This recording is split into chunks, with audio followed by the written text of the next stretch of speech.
Leímos hace un momento el pasaje en el Evangelio de Juan, capítulo 14. Ténganlo ahí a la mano, por favor, hermanos.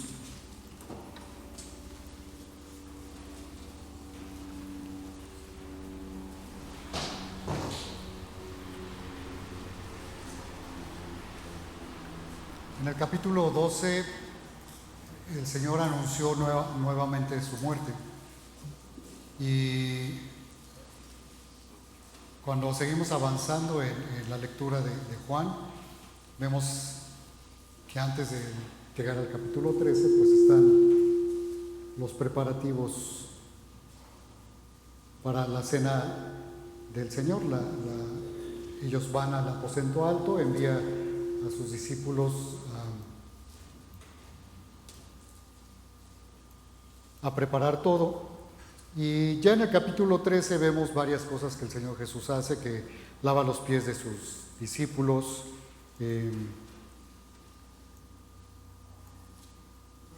y pues inquieta a los discípulos también, o más bien los discípulos se inquietan por lo que el Señor Jesús les dice allí. Por ejemplo, les habla de un traidor, que va a haber un traidor entre ellos. Y todos se preguntan esta frase que todos conocemos, famosa, ¿verdad? ¿Seré yo, Señor? Dicen, se preguntan, pero también vemos ahí algún comportamiento, bueno, a mí me parece curioso de parte de Pedro, siendo Pedro, que voltea y le dice a Juan, pregúntale al Señor, ¿quién fue? ¿Quién es el traidor? Porque estaban cercanos unos a otros. Así que Pedro bien pudo levantar un poquito la voz y preguntar, con ese vozarrón que supongo tenía, pero no, o sea, voltea y le dice a Juan, o le hace una seña para que le pregunte al Señor. El Señor señala quién va a ser el traidor. Judas sale del aposento alto, ya no permanece con ellos, y el Señor Jesús aquí da un nuevo mandamiento, dice que os améis los unos a los otros, y en esto van a conocer que son mis discípulos. Y Él instituye, aunque ahí en Juan no tenemos el registro de esto, Él instituye lo que nosotros conocemos como la Cena del Señor. Lo vemos en los sinópticos, en Mateo, Marcos y Lucas, y también Pablo habla al respecto en 1 Corintios 11, como el Señor instituye la cena, el pan, el vino y lo que iban ahora a representar. Y Jesús les habla acerca de la grandeza del servicio, también habla con ellos de esto. Y también le dice a Pedro,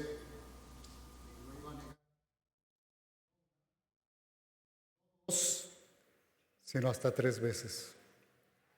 Y todo esto es lo que está ocurriendo antes de que lleguemos al pasaje que nosotros leímos. El Señor Jesús también les diría que Él es el camino al Padre y les haría la promesa de la venida del Espíritu Santo, que es parte de lo que leímos hace un momento. Los discípulos entonces habían escuchado todo esto, habían escuchado del anuncio de Jesús acerca de su muerte, de un traidor. Pedro había escuchado que lo iba a traicionar, aunque él decía que no, pero pues lo había dicho el Señor Jesús, así que todo esto era seguramente un motivo de preocupación, de preguntas, de dudas, de desasosiego quizá de los discípulos, porque además de todo ellos en la expectativa que tenían es muy probable que hayan estado considerando durante este tiempo varias cosas. Una, ellos habían dejado todo, dejaron el negocio de la pesca, dejaron el negocio de la cobranza de impuestos y dejaron todo y siguieron al Señor Jesús. Así que quizás en su mente, yo me imagino que ellos podrían haber tenido una imagen de un Señor Jesús ya grande, quizá como Gamaliel, o una edad más avanzada, el maestro, y ellos siguiéndolo, escuchándolo, aprendiendo a los pies del maestro y haciendo lo que él les decía. Pero pues ahora les decía que ya iba a morir. Y en la mente de ellos era, ya se acabó todo, vamos a quedar desamparados, quizás solos, ¿qué vamos a hacer? Nos acaba de decir también ahí, bueno, al principio del capítulo 14, nos acaba de decir que vamos a hacer grandes cosas, pero ¿cómo si Él no va a estar aquí entre nosotros?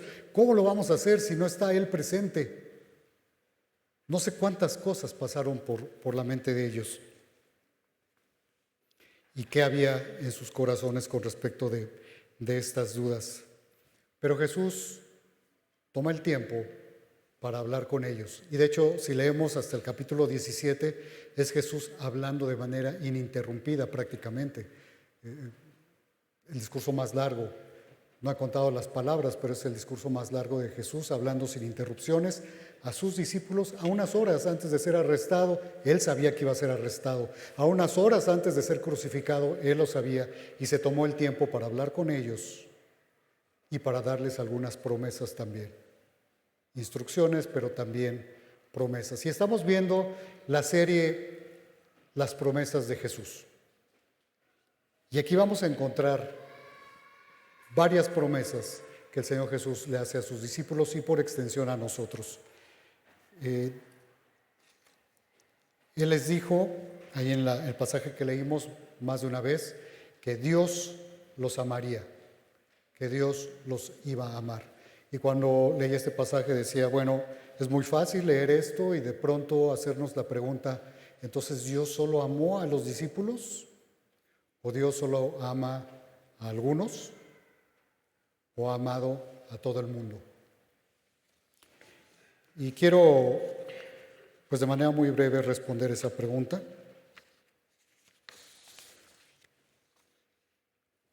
Dios creó al hombre, creó todas las cosas, creó al hombre y lo hizo a su imagen y semejanza, de tal manera que él podía tener una relación con el hombre, una relación personal, una relación íntima. Y así es como lo vemos en el caso de con Adán y Eva.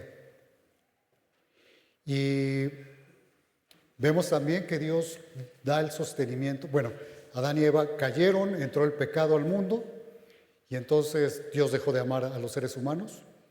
No, porque lo que vemos en las Escrituras es que Dios hace salir su sol sobre malos y buenos y hace llover sobre justos e injustos. Él sigue proveyendo para toda la humanidad. Él es bueno, es un Dios de amor, un Dios bueno. Acabamos de cantar, Dios es amor. Pero la manifestación de su amor podemos verla de manera distinta.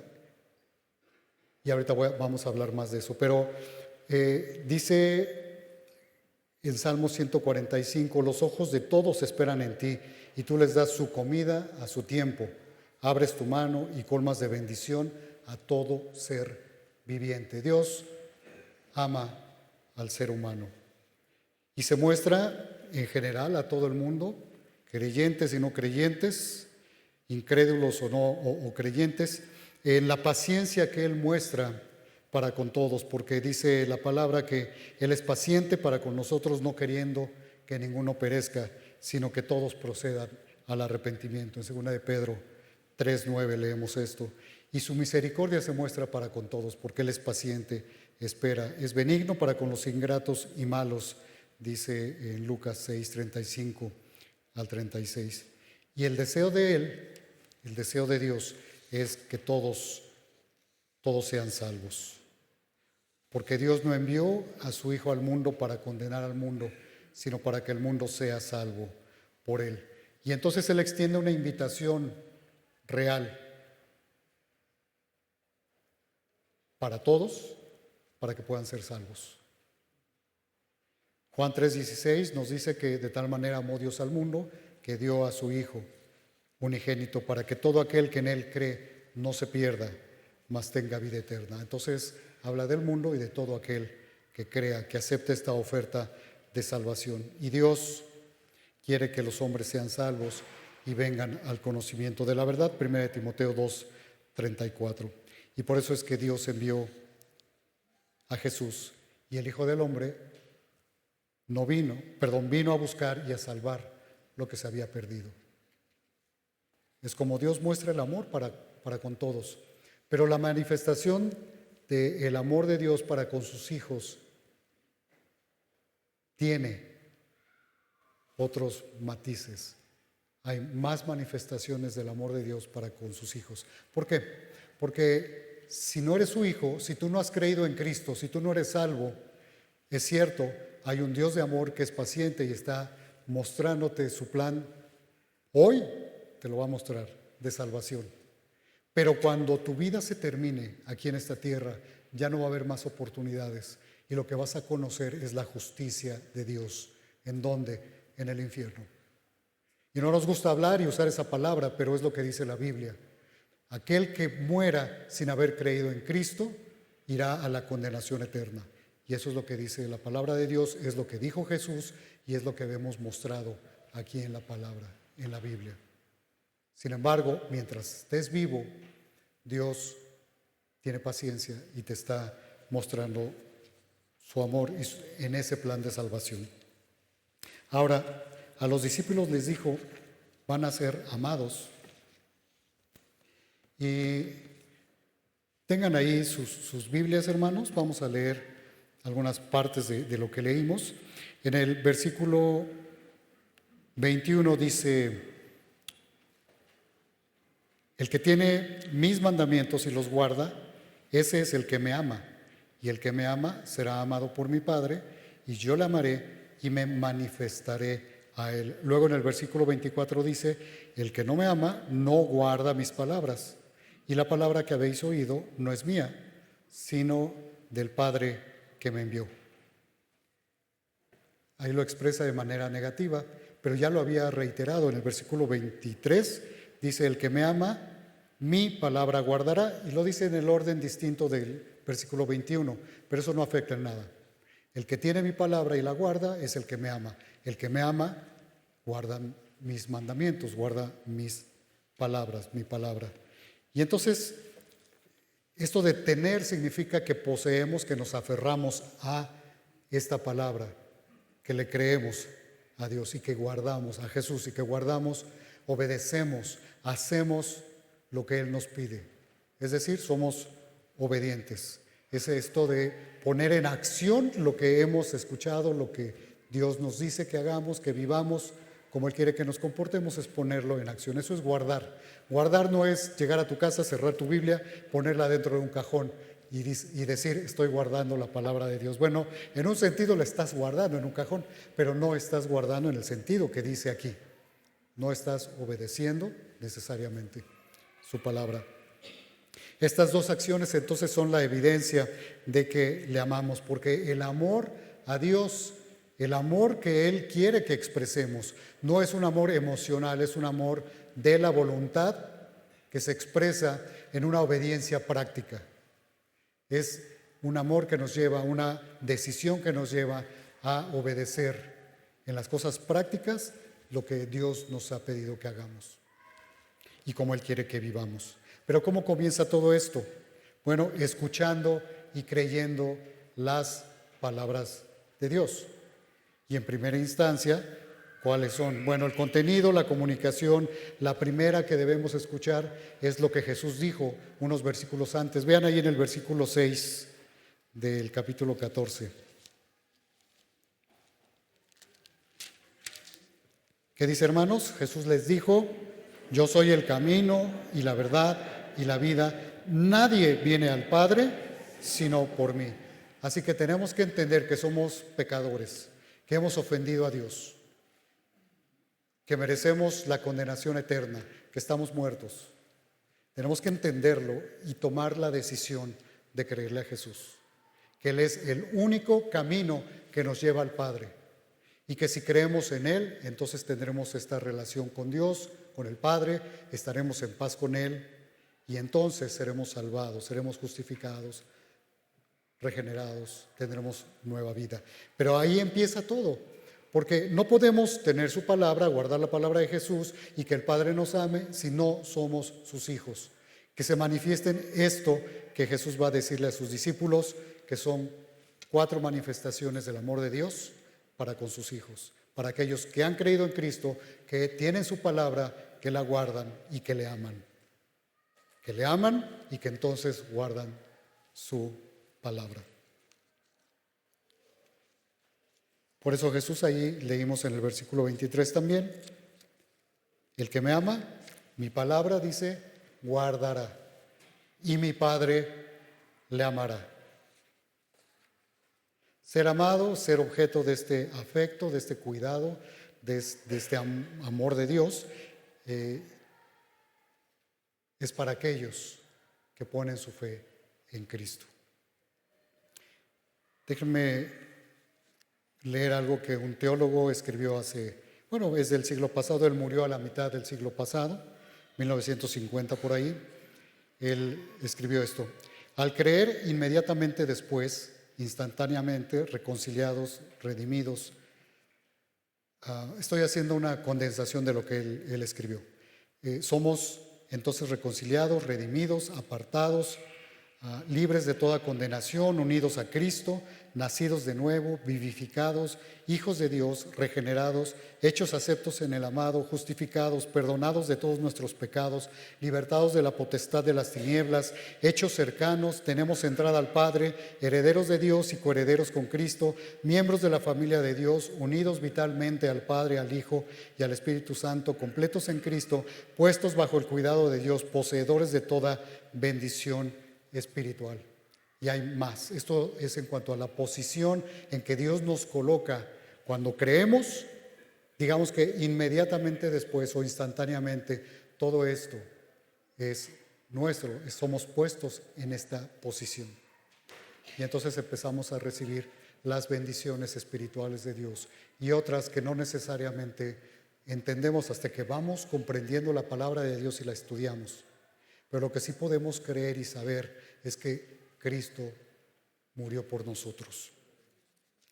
Y a través de su muerte, cuando creemos en su palabra, en sus palabras, estas de salvación, entonces Él nos hace sus hijos. Y el Señor Jesús aquí le está diciendo a sus discípulos esta primer manifestación del amor de Dios. No que no haya más, pero lo que vemos en este pasaje. Y les dice, versículo 18, no os dejaré huérfanos, vendré a vosotros. Y huérfano, esta palabra, hermanos, nosotros siempre la usamos para aquellos que han perdido a sus padres, a un padre o a ambos. Eso es lo que siempre viene a nuestra mente, pero en el idioma original tiene que ver con estar desamparado, ser abandonado, una persona abandonada que carece de apoyo, atención o supervisión. Y sí, por supuesto, especialmente este tipo de apoyo característico de una relación padre-hijo. Entonces, aquel que es abandonado de esta relación se considera huérfano. Y el Señor Jesús les está diciendo, no os dejaré huérfanos, no van a estar desamparados, no van a estar solos. No estarán sin padre, tendrán a su Padre Celestial, no estarán desamparados ni sin protección. Y es que cuando vemos en el Antiguo Testamento podemos encontrar muchos pasajes donde se nos dice que no vamos a ser desamparados. Dice Dios, yo no voy a desamparar a mi pueblo, no voy a desamparar a aquellos que creen en mí.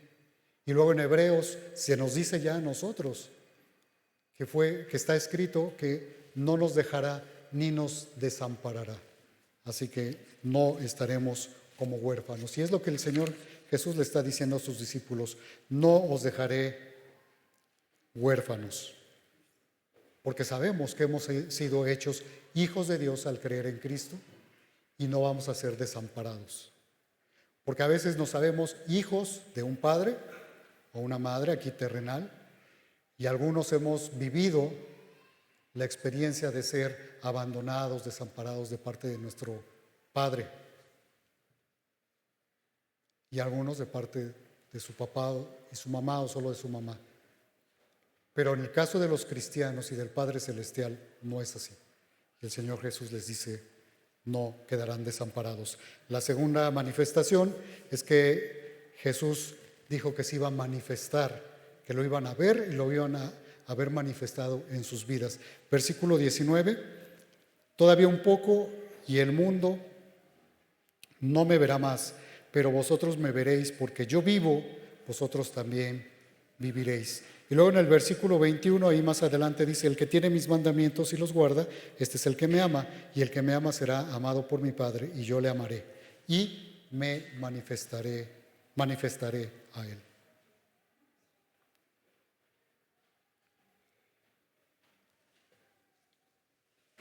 Jesús está hablando aquí, sí, de que lo iban a ver posterior a su resurrección. No se los está diciendo así, pero lo entendemos así, que Él iba a ser crucificado, iba a morir, pero iba a resucitar al tercer día y después iba a ser manifestado, iba a ser visto por ellos, por sus discípulos. Y así sucedió. Esta promesa la cumplió de inmediato. Miren, primero se le manifestó o se mostró o lo vieron las mujeres, recuerdan, ¿verdad? Allá en Juan 20. Luego a Pedro, y esto se nos dice en Lucas 24:34, además lo dice Pablo allá en 1 Corintios 15. Después se manifestó a los 11 en Juan 20, después solamente a 7 de ellos en Juan 21, y Pablo después nos dice que se apareció a 500. Entonces, Él se mostró, Él cumplió esto que les dijo a sus discípulos, pero también entendemos que Él se iba a manifestar y se va a manifestar en el futuro, y todos le veremos.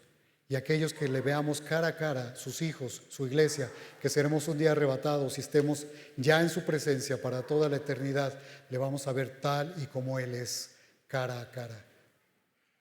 Porque hemos sido rescatados, hemos sido salvados. Él nos llevará a su presencia. Y esta manifestarse o hacerse evidente en nuestras vidas, lo podemos ver también, y lo vieron los discípulos. Sí, a través de la presencia del Espíritu Santo, pero recordemos que el Espíritu Santo vino porque Jesús rogó al Padre que enviara a otro consolador. Ahorita voy a mencionar esto, pero esta manifestación del Señor Jesús en nuestras vidas, de cómo Él nos va transformando, de cómo Él trabaja en nuestras vidas, de cómo Él está presente y podemos saber que Él nos consuela, nos aconseja. Él está siempre con nosotros. Lo vivimos nosotros, lo vivieron los discípulos y se ha cumplido para aquellos que han puesto su fe en Él. Y en un sentido muy real, entonces, lo vamos a ver cara a cara cuando vengan las nubes por su iglesia. Primero a los Tesalonicenses 4:17. Además, Jesús dijo más adelante, antes de ascender al cielo, le dijo a sus discípulos y nos dijo a nosotros también: y he aquí, yo estoy con vosotros. ¿Cuándo? Todos los días. ¿Hasta cuándo? Hasta el fin del mundo. Así que Él iba a estar manifestándose en nuestras vidas, iba a estar presente, y nosotros lo veremos y lo estamos viendo con los ojos de la fe a través de su palabra y a través de su obra en nosotros. Si tú no ves ninguna obra del Señor Jesús, del Espíritu Santo en tu vida, entonces yo te animo a que consideres si has creído verdaderamente en Él.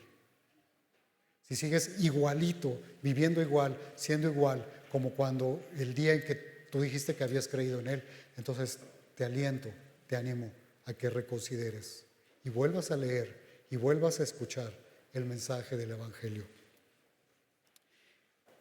Tercera cosa, ahí mismo en el versículo 19 dice: porque yo vivo, vosotros también viviréis. Entonces, Él está diciendo allá a los discípulos: ustedes van a vivir, porque yo vivo, ustedes tendrán vida. Y en lo más cercano a lo que ellos iban a vivir es que verían a Jesús resucitado. Y entonces sabrían que ellos también iban a resucitar. Ya Jesús se lo había dicho allá a María, ¿no? Cuando Lázaro resucita. Antes, Él dice, porque María le dice: yo sé que vamos a resucitar. Y Jesús le dijo: yo soy la resurrección y la vida. Y les está diciendo aquí: ustedes también van a vivir porque yo vivo. Y no se refería a que en ese momento estaba vivo, sino a que iba a resucitar y que que no moriría, viviría. Moriría, sería sepultado y sería resucitado. Y por esa vida también es que hoy cantamos nosotros: porque Él vive, triunfaré mañana. Y Él os dio vida a vosotros cuando estabais muertos en vuestros delitos y pecados. ¿Por qué? Porque tenemos la vida de Dios. Cuando creemos en Cristo, entonces tenemos vida. Entonces somos regenerados. Entonces nacemos de nuevo. Y no solo eso, sino que el Señor Jesús nos ha prometido, Dios nos ha prometido que tendremos vida abundante. El Señor Jesús dijo allá en Juan 10:10, el ladrón no viene sino para hurtar y matar y destruir. Yo he venido para que tengan vida y para que la tengan en abundancia. Así que tenemos la vida de Dios y también tenemos una vida abundante. Y tenemos la vida eterna. Juan 3:16 nos los dice. Si creemos en Cristo, entonces tenemos la vida eterna. ¿Y cuándo empieza nuestra vida eterna, hermanos? Para aquellos que han creído en Cristo. En el momento en que creemos. Porque ya no moriremos eternamente. Sí es cierto, nuestro cuerpo se va a separar, va a desfallecer. Vamos a morir en esta vida terrenal, pero ya no veremos la muerte eterna. Porque hemos sido rescatados y porque un día vamos a resucitar. En Juan 11 fue cuando Jesús le dijo a Marta, yo soy la resurrección y la vida. El que cree en mí, ¿recuerdan que sigue? Aunque esté muerto, vivirá. Así que, hermano, cuando llegue el momento de partir, bueno, a nadie nos gusta pensar en eso, pero tenemos esta promesa y es ciertísima. En el momento de partir de esta tierra, seguiremos con vida. Porque el que cree en Cristo, aunque esté muerto, vivirá. No lo digo yo, lo dijo Jesús. Y la cuarta manifestación que vemos, que es esta promesa que hace el Señor Jesús, es que estaremos unidos a Cristo y al Padre a través de Cristo. Por eso Jesús les acababa de decir, yo soy el camino, ahí en el versículo 6, yo soy el camino y la verdad y la vida, y nadie viene al Padre si no es por mí. Y recordemos que cuando Jesús estaba en la cruz, y cuando Él estaba muriendo, el velo del templo se rasgó en dos, de arriba a abajo, significando que ahora teníamos entrada directa al Padre. Y por eso podemos tener paz con Dios, porque Jesús pagó por nuestros pecados allí en la cruz, al morir en nuestro lugar.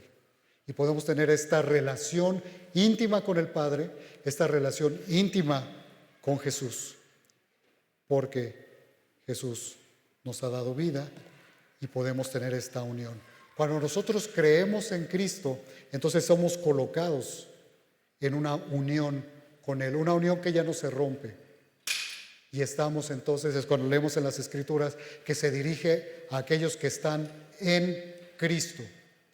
Porque estar en Cristo es porque hemos creído en Él. Esa es la condición para estar en Cristo. Creer en Él, que decidamos poner nuestra fe en Él. Y entonces estaremos en Cristo, en esta unión con Él, en esta relación con Él y en esta relación ya de paz con el Padre. Pero no solo con Él, sino también con el Consolador. Voy a ir hasta el versículo 26. Mas el Consolador, el Espíritu Santo, a quien el Padre enviará en mi nombre, Él os enseñará todas las cosas y os recordará todo lo que yo os he dicho.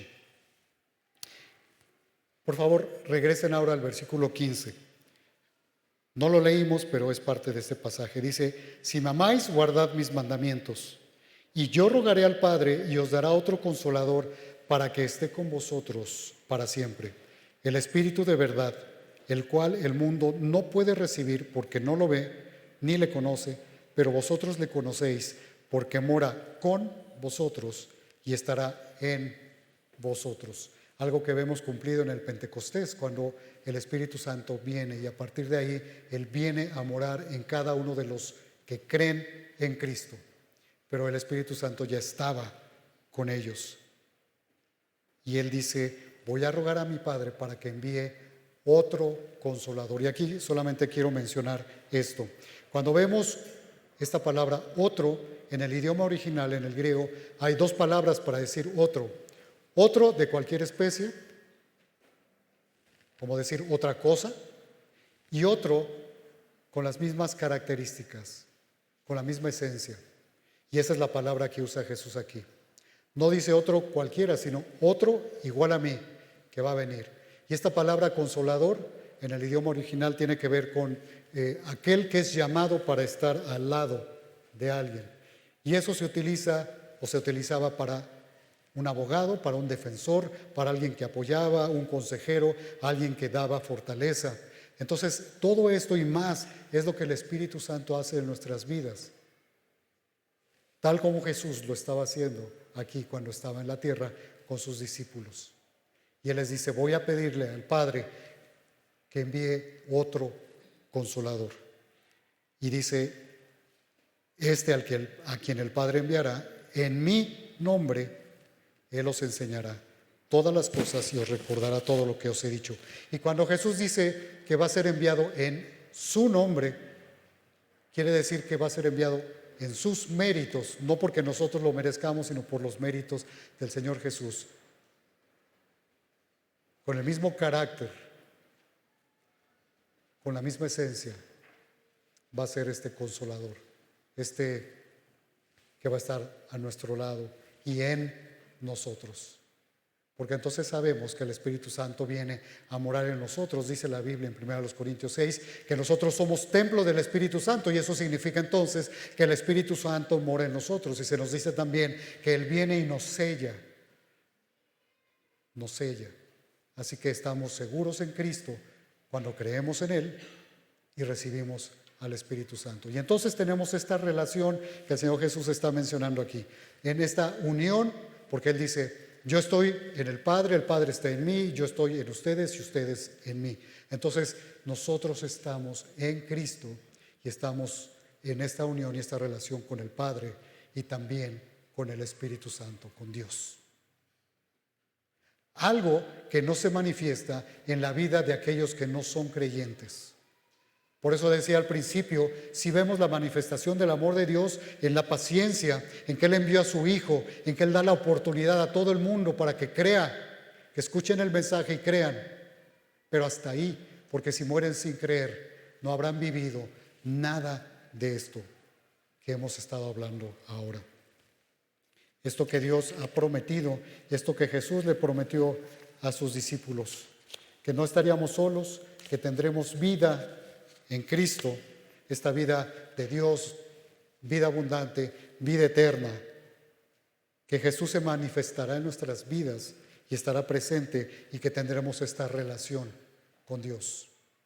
Eso no lo puede vivir un incrédulo. Y esta vida eterna que ya mencioné tampoco la va a poder vivir si muere sin Cristo. Y aquí hay dos cosas que tenemos que entender nosotros como iglesia, hermanos, y que es parte de la aplicación práctica de conocer esto. Sí es cierto, podemos vivir y debemos vivir a la luz de estas verdades y tener esta confianza de que estamos cercanos a Dios, de que estamos en paz con Dios, de que tenemos esta vida, de que tenemos esta relación con Jesús, de que tenemos al Espíritu Santo en nuestras vidas, de que Él nos acompaña, de que Él nos aconseja, de que Él nos guarda, de que Él nos cuida, de que no somos desamparados, de que Él nos guía a través de su palabra. Y aquí es lo primero que quiero decir, a través de su palabra. Porque no puedes decir que creíste un día en Cristo y que a partir de ese día cerraste la Biblia, la guardaste, no asististe nunca a una iglesia, a una congregación, no estuviste con la iglesia de Dios siendo edificado y no conociste lo que Dios quiere de tu vida y decir que entonces estás disfrutando de todo esto, porque no es cierto. Es más, yo me atrevería a decir que probablemente no entendiste lo que es el Evangelio, que Cristo vino a morir en tu lugar para pagar por tus pecados, porque merecías la muerte eterna, el infierno, para toda la eternidad, y que Él fue sepultado y que resucitó al tercer día, y que si tú pones tu fe en Él, sabiendo que le has ofendido, que has pecado, que mereces la condenación, si tú pones tu fe en que Él es el único que te puede salvar y crees que Él murió por ti, entonces Él te salva, entonces tienes vida eterna y naces de nuevo. No tú, sino a través del Espíritu Santo, de su poder, de su obra. Pero si ya has creído, entonces podemos vivir con esta confianza de tener esta relación cercana con Dios a través de conocer su palabra y vivir la transformación que Él va haciendo en nuestras vidas, porque dice la Biblia que nosotros, los que hemos creído, tenemos un destino ya definido por Dios, que es ser conformados a la imagen de Cristo. Y puedes demostrar y debes demostrar tu agradecimiento y tu amor a Dios, a Cristo, a través de tu obediencia. Acuérdate que dije, la obediencia no es un tema emocional, sino más bien de actitud, de decisión, de una obediencia práctica a la palabra de Dios. Por eso Jesús menciona varias veces aquí, si me amas, guardas mis mandamientos. El que me ama es el que guarda mis mandamientos. El que guarda mis mandamientos, tiene mi palabra, es el que me ama. 3 veces lo vemos aquí. ¿Por qué? Porque es importante. Así es como Dios quiere que le amemos y así es como mostramos verdaderamente nuestro amor a Él. Así que permite que el Espíritu Santo te guíe a través de conocer tú la palabra de Dios, estar en contacto, en comunión con Dios, orando todos los días, orad sin cesar, dice la Biblia, y haciendo lo que la palabra de Dios dice. Hay muchas formas prácticas. Ayudar a otros a conocer a Cristo, ayudar a otros en lo que necesitan. Y para empezar, hermanos, en tu familia, en tu casa, con tus vecinos. Sí, háblales de Cristo, pero también muéstrales cómo vive un hijo de Dios que obedece y que hace el bien a todos. Principalmente, como dice la Biblia, a los de la familia de la fe. Que pocas oportunidades tenemos de hacerlo, porque a veces estamos aquí un ratito y nos vamos y no nos volvemos a ver en toda la semana. ¿Cómo voy a hacerle bien a mi hermano si no lo veo en toda la semana?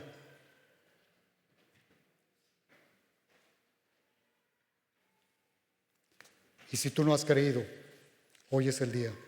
Mañana puede ser tarde. Vamos a orar. Señor, gracias por tu palabra, por tu amor, porque, Señor, podemos entender de este pasaje y de tu palabra que tú amaste al mundo, enviaste a tu Hijo para que podamos ser salvos. Si hay alguien aquí que no ha puesto su fe en Cristo, yo quiero invitarte a que consideres que no tienes la vida comprada, que tú has ofendido a Dios porque no has vivido de acuerdo con lo que Él quiere que vivas, lo que dice en su palabra. Le has ofendido y eso te hace merecedor de la condenación eterna. Pero hay esperanza porque Jesús murió por ti. Si tú no has creído, si tú no le has dicho a Jesús que crees en Él, has pedido perdón por tus pecados, yo te invito a que lo hagas ahora. No abran sus ojos, vamos a seguir orando. Si hay alguien en esta hora, no importa si has estado aquí asistiendo por 3 meses, 5 años, 20 años, pero no has puesto tu fe en Cristo nunca realmente, yo te invito a que lo hagas ahora. Levanta tu mano si este es lo que tú quieres hacer. Decirle al Señor Jesús, creo en ti.